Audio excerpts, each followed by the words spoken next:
Du jamais vu dans l'histoire des 10 dernières années dans le derby du Septentrion dans le championnat béninois. Grosse mobilisation des deux grandes métropoles, Parakou et Djougou. Pour ce derby, Buffle Panther, les supporters des deux équipes sortent l'artillerie lourde.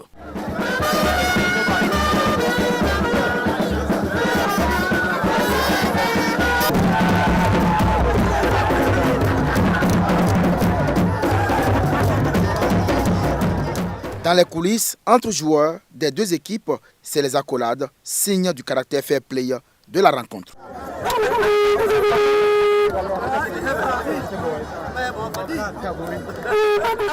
Début de rencontre parfait pour l'équipe favorite, les Buffles. Dans leur maillot traditionnel, prennent quartier dans le camp des Panthères. Fousseni Lazadi à droite et Bourou Samadou à gauche avec l'appui de Orupourou Nasri pilonne la défense des Panthères dans les côtés sans parvenir à inquiéter Souleymane, le gardien de but.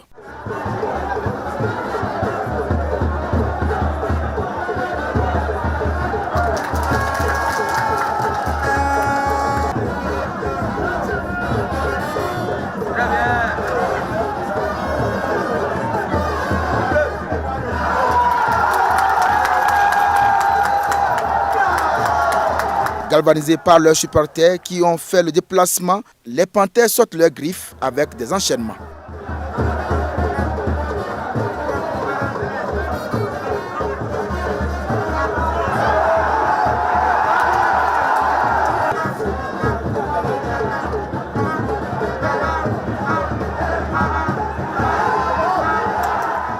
Zéro but partout, c'est le score à la pause. Deuxième période, la dernière partie des vérités aura été fatale pour les Panthères. Par naïveté peut-être et aussi par l'erreur arbitrale sur cette relance de Charles Tiesso, Dalilou Bawa, qui n'est pas exempt de tout reproche, profite du mauvais alignement de la défense des Panthères et de l'inattention de l'arbitre pour servir Ariel Komi pour le seul but de la partie.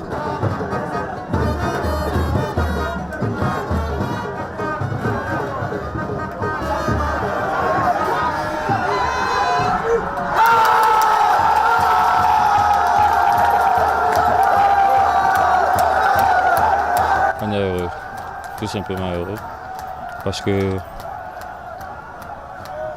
d'abord pour monter sur la pelouse, l'objectif était de gagner. Donc j'ai eu la chance de pouvoir porter mon équipe vers la victoire. Et je suis simplement fier de moi-même et fier aussi également de l'équipe, de tout le monde, parce qu'on s'est battu du début jusqu'à la fin. C'est le football. Dans un match de football, il y a toujours un gagnant et un perdant. Bon, nous sommes les perdants aujourd'hui. Ce n'est pas la fête du monde. Le championnat est long. Ça nous reste beaucoup de matchs à venir. C'est-à-dire qu'on va encore se mettre au travail pour pouvoir conserver notre place. 1-0 donc, et les Buffles remportent le derby du Septentrion pour la 4e saison de suite. Pour les deux coachs, c'est leur premier derby dans ce championnat de la Vitalor Ligue 1 avec les deux clubs respectifs. Aujourd'hui, si on perd un match sur un tel petit détail, vraiment, ça fait beaucoup mal. C'est ça le côté négatif du football. Perdre un match sur ce petit détail, vraiment, ça fait beaucoup mal. Mais le championnat, c'est une course de marathon. Nous, on va retourner au Bercail, essayer de reprendre ce qui a été et ce qui n'a pas été et chercher à mieux faire dès la prochaine journée. Et ce match, vraiment, si les gens ne parlent de derby, vraiment, c'est un derby. C'est un derby. Déjà, c'est du jamais vu depuis que je suis entraîneur. Ce que j'ai vu aujourd'hui là, mais c'est bien. On peut applaudir, c'est bon. Mais des deux parties, il y a du football. Le jeu est bien. Et si tout le monde peut jouer comme ça, vraiment, notre championnat aura un bon niveau dans 2 ans. La victoire est au bout de la souffrance, reconnaît les responsables des deux clubs, même si l'arbitrage est pointé du doigt. Les matchs Panthère-Buffle se sont toujours joués à peu de choses. Et ils étaient venus quand même pour prendre leur revanche parce que ça fait déjà un bon moment que l'équipe ne réussissait pas devant les Buffles. Et donc c'est tout logiquement que le match a été vraiment difficile.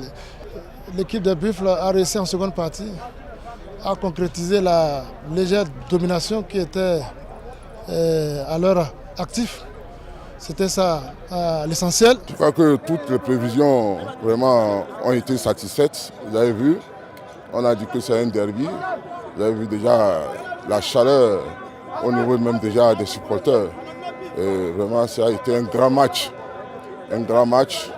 Et comme je le dis souvent, nous sommes du Faya à domicile. Donc ils ont eu des avantages qui sont liés d'ailleurs par, vous avez vu, l'arbitrage.